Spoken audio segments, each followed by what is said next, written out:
Well, by now, all of you have heard about Elon Musk and Doge and the email that has made its round through government work as far as having to send a note on the 5 things that you accomplished last week. All right, that's where we're at right now, and everyone's got their opinions on it. And I'm going to share later about when my clients and how we use something similar within our organizations to basically, again, help keep everybody on track with what they're working on. But there's Business Insider. They went and talked to some other managers, and I want to be able to share their opinion on that. And then because this is information that I share with my clients. Again, for those that don't know, I am a business coach that works out of West Michigan around the country. I come here live to share just some of the information I share with my clients, and I hope to earn your subscription today. So let's get into this here. There we go. All right.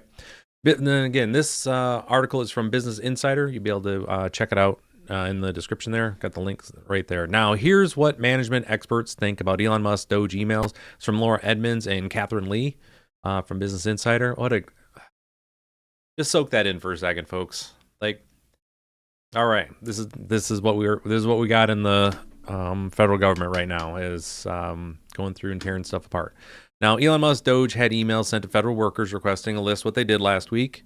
There's federal workers are upset, many of whom risk losing their jobs, rightfully so. And then a career coach told Business Insider that DOGE's approach is fear-based management.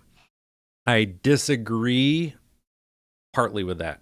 Partly. I do understand what he did and why he did it, and it's not something I would have ever recommended one of my clients to do. But it isn't one-sided. All right, so let's take a look here. Elon Musk's management style has once again sparked intense debate, this time for asking federal employees to respond to an email with what they accomplished in the past week or risk losing their jobs.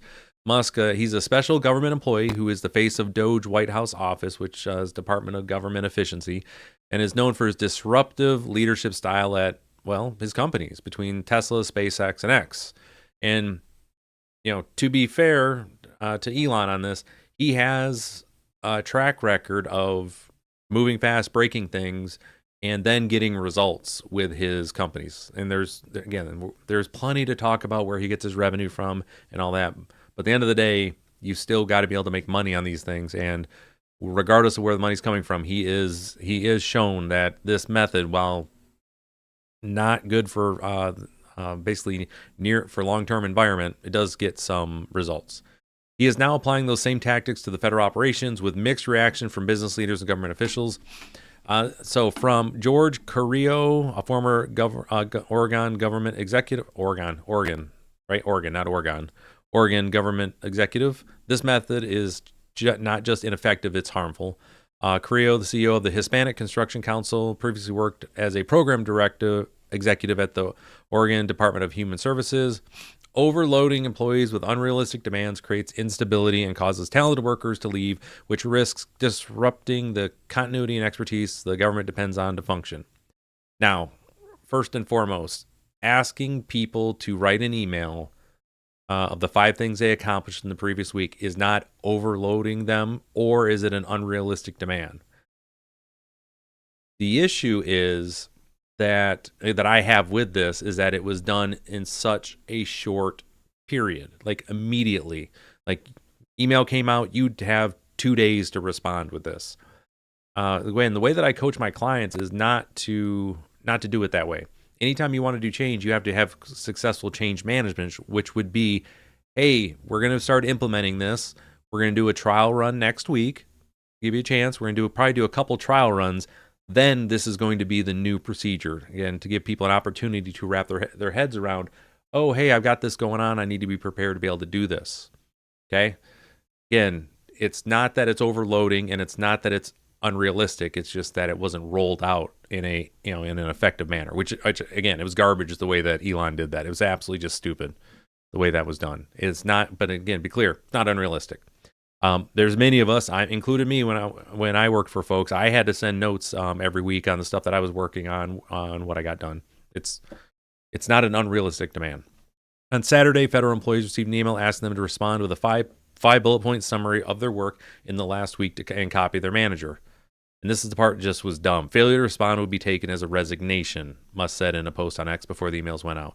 Now, part of this, he's since come out and said that the reason that he also wanted that email sent is he was validating whether or not these were real all of these government email accounts and everything were actually assigned to real people. There's a concern that they have. I don't know if it's warranted or not, but this is what he wanted to be able to get to.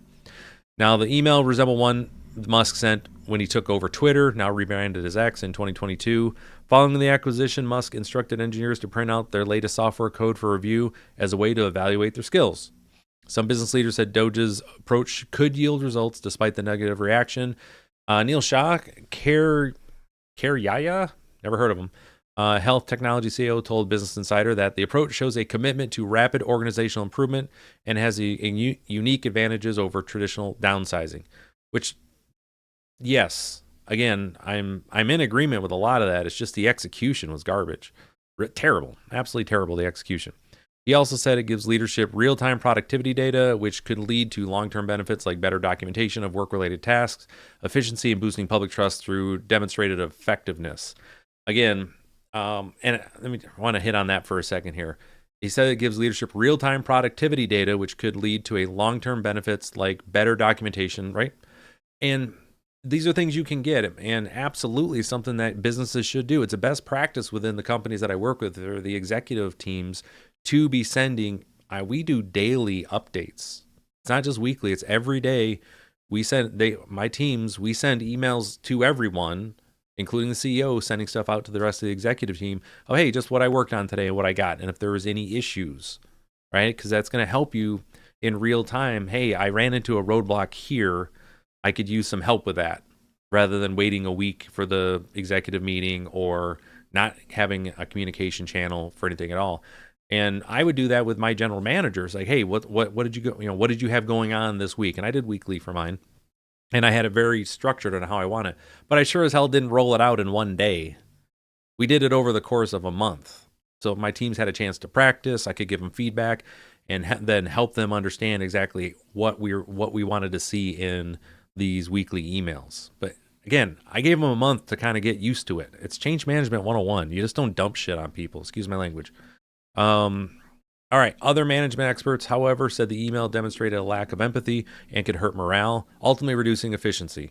Federal employees told Business Insider that Doge's email left them frustrated and fearful of losing their jobs. Well, welcome to the way it feels on this, the private sector.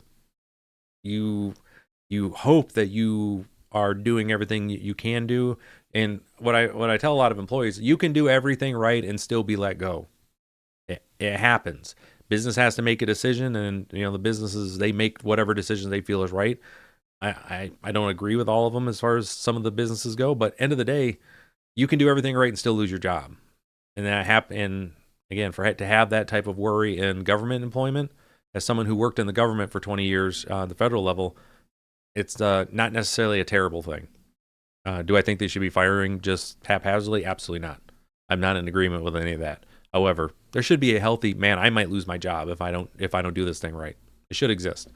One told Business BI the action felt like harassment. Well, about all that. All right, so let's see what HR has to say on this. Here we go. HR's take on this. This should be awesome. Lisa Regoli, a human resources strategist and leadership coach who founded Elements of Change, a group focused on HR consultation and leadership coaching, said the email lacked emotional intelligence and prioritized efficiency over human-centered leadership. Sorry about the subscribe thing that keeps popping up. I've got to get that out of there on my OBS. I'm not trying to harass you guys for subs. I apologize, but every time I come back, it comes up automatically. Anyways, efficiency over human. That's a bunch of consultant speak, and it just drives me insane. It was rude. The email, it was rude and inconsiderate. Inconsiderate of those professionals and their time and energy. Again, it was rude. All those other things you can look at were there. But yeah, come on. Do this by tomorrow and let me know, which, again, it's not too much to ask, but you've got to give people time. Now, this is a clear example of how leaders are becoming increasingly disconnected from the emotional impact of their decisions, Regoli said. Business schools and leadership programs do a great job preparing executives intellectually, but very few equip them for the emotional demands of leadership. That is also not correct. I boo HR on this one. That's not at all. I can speak to the business schools and leadership program because I used to teach them. And in the curriculum, we talk about change management in almost every single step along the way. And the huge part about change management is You are creating and cultivating a felt need for change. It's important. And it's there in all the things. The fact that most managers forget it doesn't mean that it is not preparing them or training them for it in the real world, okay? So what they need to do is in the business itself, we need to have better training on all these things. To include the government, which, by the way, the government does a great job. Anybody that's been through the military, they do a fantastic job with leadership and supervisory training. The amount of training that you get in your first 6 years on how to be a leader and a manager is more than most people get in their entire lives in the private sector. Okay. Now, requiring employees to justify their jobs through a weekly report under threat of termination is fear-based management. It doesn't drive information or efficiency. I would disagree with that. It fuels resentment, disengagement, and quiet quitting. Also disagree with that to a certain point. And we'll get into that in a second. Now, accountability matters, but when employees feel like they're on trial rather than trusted contributors, performance suffers. All right, I'm going to put a pin in that for a second and go over here. So you see all the negative piece on that here is that, let me see if I can just get rid of that guy there. Okay, you're gone now. We don't want to see you anymore. Okay. When what I see with this, and they're looking at it purely from the negative side. Remember what I just talked about on the executive teams, what they're doing, where they're submitting every day what's going on. So weekly, you have an opportunity to share what you got done. At the same time, you can share what kept you from being productive, what kept you from being able to do your job as effectively as possible. And what you're doing is you're passing that information up to the managers that they may not realize this is a thing. Realize that, hey, they can make one phone call and help you with your work. They may not realize. So while everybody's looking this as the negative side, what I used in all my companies that I work with, we use the same mentality, saying just, tell us what you've been working on, but also tell us where you're running into frustration so we can help. Management's job is to organize, train, and equip folks to be able to do their work. This is a great avenue for people to be able to come in and just have that conversation. Now, Ramesh said, excuse me, Ramesh said performance tracking is common, but the level of public scrutiny and punitive framing is rare. Absolutely. This approach ignores psychological safety, a key driver of high-performing teams. Rigoli told BI that DOGE's email is part of a growing trend where leaders handle layoffs with cold efficiency rather than intentional leadership. I'm not disagreeing there. We ask employees to be loyal, transparent, and committed, yet when organizations make cuts, they often default to impersonal mass communications. Yeah, they do. It's terrible when they do it. Efficiency isn't about arbitrary cuts or applying pressure for the sake of it. Carrillo told BI, successful organizations build trust, foster collaboration, and create thoughtful strategies to meet their goals while maintaining staff morale. Again, all of that's correct. All of that is something that we need to work on. He suggested making informed and data-driven decisions. Before considering layoffs, DOGE must conduct a comprehensive workforce analysis to pinpoint priorities and address staffing gaps. All right, I'm going to leave it there. Again, go check out the article. Link is in the description there. I'm sending this to my clients, and what I am advising them to do is look at these mistakes that have been made and think about all the time that we're trying to implement change within our organizations. How can you better manage your change management? That's important. But also, how can you use a daily, or we use daily in parts of the company, weekly in others. Let's say your consistent communication piece. How can you use that to find out how you can better help your employees do their work?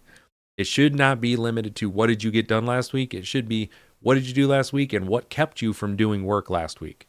I want to see both of those. All right, so that's really the recommendation that I have for all my clients. But for you out there, folks that have made this long into the actual program today, it is extremely important you have a way to be able to communicate with your folks freely and in a regular, standardized way. These emails are not too much to ask. They are not. They're not a burden, and they're not unrealistic. What was done, though, in the way it was implemented was absolutely wrong. The expectation was unrealistic, and it was a burden. So if we can do this correctly and utilize the appropriate change management tactics, this could be something that's going to benefit us as taxpayers as well as for government officials going forward. So, yeah, you can see there's kind of all over the place with this. I just wanted to share this with you today. So hopefully I earned your subscription today. Again, I come live here pretty consistently between 8 and 9 Eastern every single day. So with that, I hope you have a great day.